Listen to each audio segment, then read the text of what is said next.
Welcome. एगो school में पटेल के लड़का रहे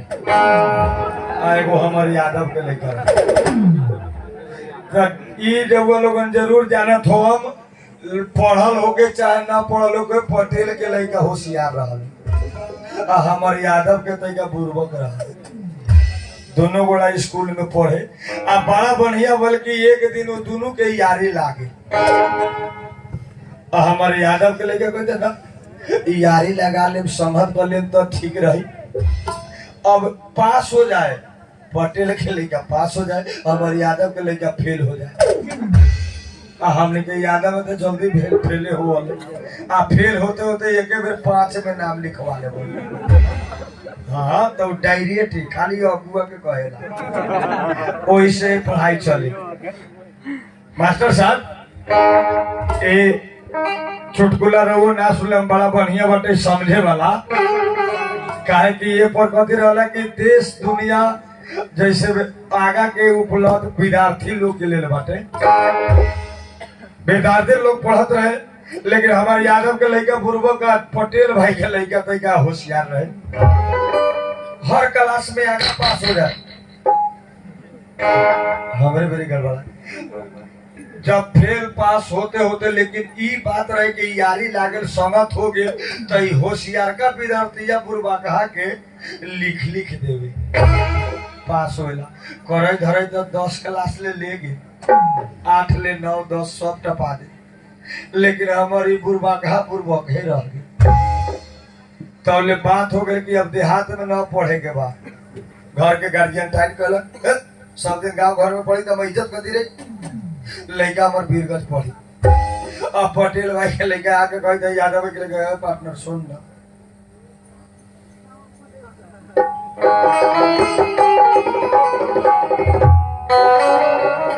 क्या बात बा पार्टनर। तो बाबूजी हमार देखना हमरा वीरगंज ट्रांसफर करा देना। ठ्यांग ठ्यांग कुकू राम के आम पस हाँ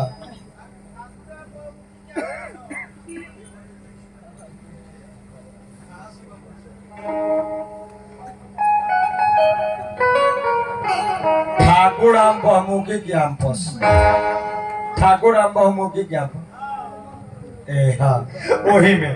तभी होशियार का कहा था बुर्बका के पार्टनर चल वीरगंज नाम लिखा था आ चल वो तही पढ़ेगा। तही बुर्बका कहता ना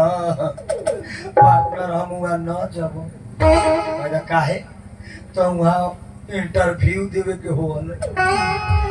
भले देहात में थुथुरई करके पास हो गई,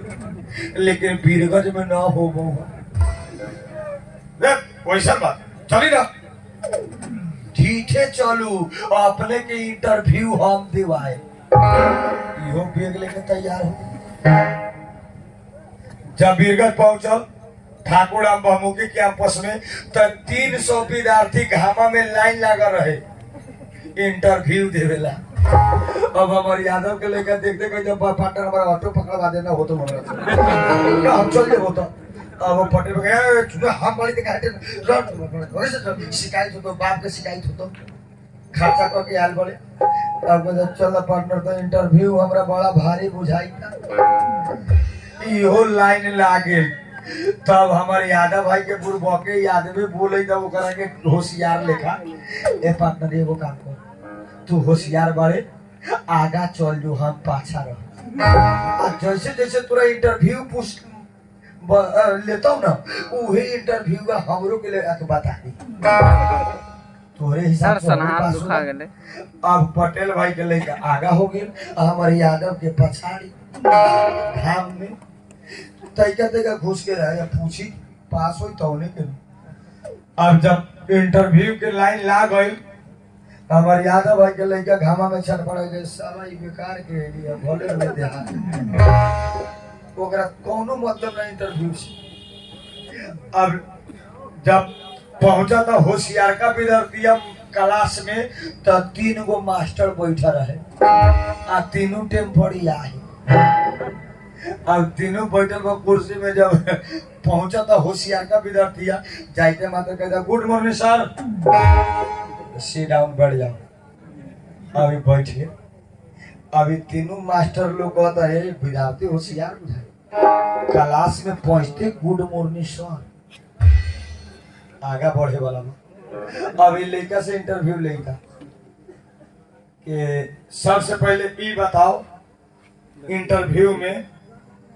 अपना नेपाल के सबसे पहले का प्रधानमंत्री के नाम का होशियार विद्यार्थी रह गए सर अपना नेपाल के सबसे पहले का प्रधानमंत्री के नाम हो जंग बहादुर राणा गुड गुड गुड जंग बहादुर राणा राणा शासन अपना नेपाल में कितना दिन कई मिनट कई घंटा कई सेकंड राणा शासन चले ले रहे तो उतना टाइम ना बतला लेकिन सर वो सब कैलकुलेटर में जुड़े के पड़ी लेकिन 104 बरस राणा शासन करे कहता वेरी गुड अब पूछे तो तीसर का इंटरव्यू कि ई बताओ बबू पृथ्वी गोल रहले कैसन रहला तो कहता कि सर पृथ्वी गोल बा जैसे चारों ओर से गोल गोलाई हम अपने के पृथ्वी के बारे में कुछ बाद में बता दे हम बस ठीक है दो हो गया एगो बाद में बता देना अब वो में से लिखल गए आ जब लिखल गए तब अभी लागल पीक लेकर तीसर के में जाके टच कराइए अभी विद्यार्थी कूदे लागल तो हमारे यादव भाई के बुरबा का कहते पार्टनर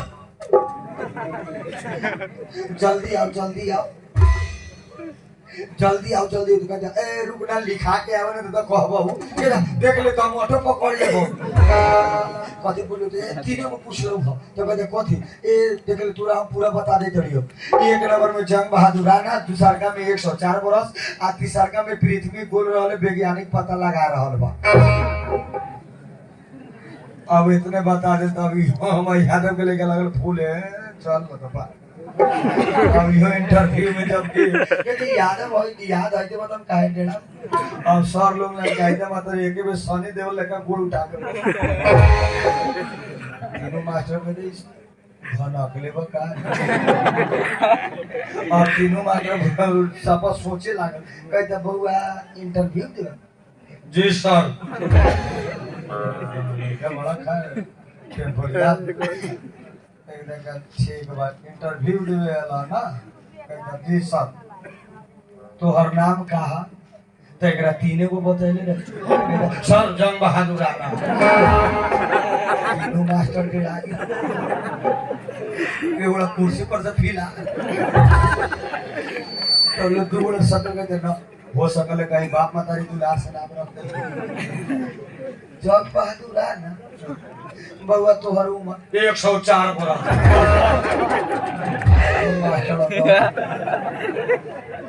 राणा शासन ये कोई बात कोई तो 104 बरस बउआ तू पागल बाड़े त का वैज्ञानिक पता लगा रहल बा कोई बेर से हुआ के साथ पागल लगल चले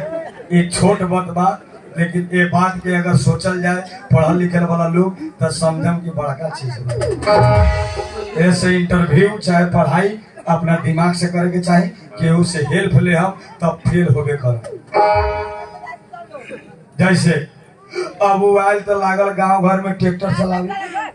ओकर लॉकडाउन में दिन उतर जाता ससुरारी में ओकर गार्जियन करना लॉकडाउन में बियाह ना करते बाबू बियाह करना तो पढ़ाई हम छोड़ देंगे तोहरो के छोड़ देबो ऐसे ना कर बेटा एगो दुलरुआ वाले तो ई तो सही में जरिए से गणासी रहे कहता ना लॉकडाउन में बियाह न कर बेटा लॉकडाउन खोलतो तो मोबिलवा के नाच बढ़ा देबो स्कॉर्पियो बना देम 2000 पर 500 जाई तो ये कबे कर सकते भट्टी में पी दो कौन गारंटी है लॉकडाउन में मरबे कि नहीं मरबे जो ना बिहाने परसों में दिन उतरा जो जा का क्या ना दिन उतर कर अब घरे पी के जगह तो बाबू बिहान पर याद हो जाए आएंगे बहुत भेड़ई है लॉकडाउन बिहान पर याद जाई दिन उतर गेल बा हम मन करे जहिया बियाह अब वो गार्जियन डर के मर गए तो बिहान सवेरे ऑटो बना के चल तो तोरो जाके तो दान दहेज तू समझ ले बड़े। अब दोनों बाप के गेल बियाह कइला आ राते भर में बियाह करके 3 बजे भोरे में लड़की घर चल ऑटो वाला 500 लेके फरिया आ लभर भरिया 500 में लड़की के बाप आयल सवेरे विदा करा के लिए आ फिर पार्टी में बैठ के देखेंगे ही बटना ए अलग होगा बाप वो ले गेल विदेश के वीजा झरे वाला ही आवे ना तो विदेश से तो धोखा करा विदेश में जावे मरबे की घेरा है लॉकडाउन में जो भी आपके ससुराली से घूम के चला मेरा पार्टनर हमारा 1 रुपया नहीं 500 रुपया दे कर दे गाड़ी नहीं के तो मोटरसाइकिल ले ली 500 रुपया लेके चल दे ससुराली गणासी हैली रहे जाई में 1.5 लीटर तेल धले ले किलो मिठाई ले ले एगो बुढ़िया ला सूती के पट कुछ के लुगा चल दे ससुराली जब जाता मार साहब ससुराली जब गई लू तब 12 बजे दिन में जाता पहले के जमाना देखिए लोग ससुराली चुरा के जाए सास ससुर न जाने आया अब के रेडीमेड हीरोगा साफा एक कोरी कानोरी छिलवा ले आने कोबिया काट कटवा ले ईयरफोन लगा के साफा दिन में ससुराली जाते ससुरो को डेरा जाए बाद हमारे एगो पौने सिंह को वही हिसाब में गेली अब तेलवा जाई ससुरारिया के गांव के पहले ही ओरा गेल अब वो रागल तो कहता जाठे हुए हो ना बा गड़ी में तेल अब लागल साइकिल के हड्डी लेकर ठेले जब दूरा पर गेल बहू का बुढ़िया सास देख ले अब बुढ़िया लावा लेखा लगल कूदे अरे झोला भरा हला करे लगा आ जानते बाबू बेटा से ज्यादा दामाद के मानल ले ओकरा बड़ा खुशी मेहमान आले कुर्सी लिया अब ले आके कुर्सी पर दूरा पर बैठा दे ले बैठल बुढ़िया डाल के थे ए बाबू लस कथी भाई ए मेहमान आले खाए जल्दी खाए तो बनल कथी बालू के दामा के बीमारी है खिचड़ी बना ले बाप रे दामाद हमर कौन भी खाए चल खिचड़ी के खिया अब ओकरा ले आके वो खाद छिटा रहे भीजले बोरा बिछा ओ सारा आ वो सारों में देवालवा ओरी ऊंच रही क्या ओरी अनिया ओरी नी अब बिछावे तो उसका ओरी से तने उल्टे बिछा अब ई खालका में बढ़ जाए तो अब जब हो गया तब डर के मारू हट पर कर शिकायत कर साला ससुरारी में एली कोमर बुरा में बैठल बा आ एक छिपा खिचड़ी ओकर सास माया के मारे ले आके ध दे बिना चोखे ओखे अभी देखे सारवा के कहली हम पटनारवा के नजर ये फर्स्ट एली तो खिचड़िए खियाब आ बैठल बा खिचड़ी पर तो ले जाके अब अभी चोखा का तरकारी के ना बाबूला खिगवा पाभर तो है ही अभी मरते चाहे खत्म होते चाहे बचते तो उहे टास अब पाभर खीवटा सवा के बुढ़िया दुलार के मारे दामाद के खिचड़िया के ऊपर से ले आके धो दे एक छिपा खींच लेकिन छिपवा तैका भाई तैका टिरबटा रहे वो सरवावरी ऊंचे ने नी तो आधा खिचड़ी घी से 1 इंच ऊपर ही आधा सूखल तौले में ससुर आ जाता ए कने के हलाई ए कने के हलाई अब ये कहता छोटा हला का मेहमान आए थे काहे में बात अब जाई तो छिपा में देखल अब ससुर देखे तो बाप रे बुढ़िया के चाल के देखो हमरा बीमारी बता कहियो कोई बखा में पूरा घी बता इधर पूरा घी दामाद के खिया भाई ता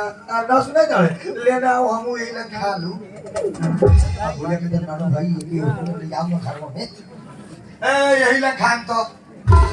अभी ये बुर्बक दामाद ही बूझ गए जानू बाबूजी के खाला न कहते बाबूजी बैठ न जाऊ यही आ दादा ओकरा कोहे में टाइम है बुढ़वा के बैठे में टाइम न खीवा के लो आ जब बैठल तब ससुर देखे त ज्यादा खीवा आधा छिपा खिचड़ी में घी दामदा वरी पूरा इने करी सूखा आ सुखाल का वरी ससुरवा बैठा घीवा के लके नहीं यार अब टेक्निकल पे गए मेहमान साफा एक ही दिन में भल तो परसों गीला करा के लिए आ फोनो न कोई लिया एक ही दिन में अब एगो और उठो एक ही दिन में खदल छिपो चलिए तमाम सुबह ले पूरा की ससुर अब धंधा कर जा बड़ी मुश्किल पूरा जीवन ले बाबूजी एक दिन हम तो 2 दिन पहले चल आयो और ये मुझसे 2 फेन जीवन हम ससुर का अच्छा दवाई ली तो कम से कम 4 दिन रही के पूरा दिन ससुर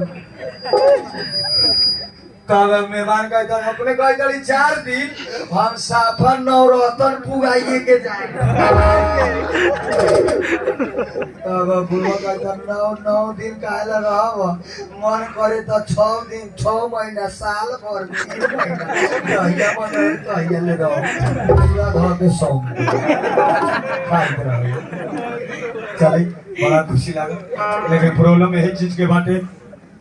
कि रे वो लोगन जब तक शांत बना के बैठे रहम तब तक हंसते रहम कॉमेडी प्रोग्राम के तब आई कॉमेडी बा बूढ़ पुरनिया लड़का सज्ञान सब के देखे वाला समझे वाला जैसे गांव घर में ऐसा असर पड़ल आ देखे वाला जवन स्थिति बा अभी जब कलयुग में जैसे चल रहल बा वो सही हिसाब के बा शादी काला हमरा 5 साल हो गई लाइट ऑफ करे लेकिन 5 साल में हमरा एको गो बाल बच्चा ना भेल आ मेहरारू मिलल बा तो हमारे जनरेटर के पिलास आ मौगी हमर साफा कटरीना कपूर बाबू हमर खोजला लेकिन एगो लोग जाना तानी दब के निमन मिलल निमन के दब मिलल का मार साहब दब के निमन मिलल आ निमन के खराब मिलल कि ना तो हम पिलास लेका बाड़ी लेकिन हम मेहरारू अपने देख ले हम कितना पछाड़ियो लाग जाला आय हाँ देखेला दोसर ला ना देखे वाला बा लेकिन 5 साल में एको गो बाल बच्चा ना भेल यही चीज के दुख बा कहाँ चेक करवा ले डॉक्टर से डॉक्टर साहब कहला तोरा देह से बाल बच्चा ना होता अब रघु लोगन बताई जब भगवान नइखे देवे वाला कितना मेहनत करबे तो होता है यही चीज के हम तकलीफ में रही लेकिन मेहरारू हम 4 दिन से नइखे बोले तुम मुंह फुला ले लेबा चल के पहले मिला ले तड़ी केंगे बाटे पहले मेहरारू से सलाह कर ले हमरा बाहर जाए के बाद चिंगली में कमा मेहरारू के खुश कर ए गौशाला वाली क्या बोले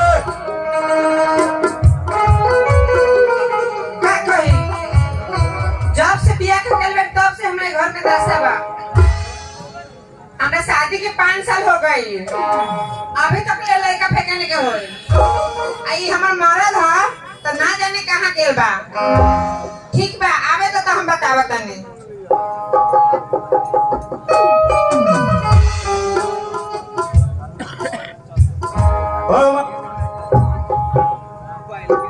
हेलो एक बार होता ना डीजे लिखा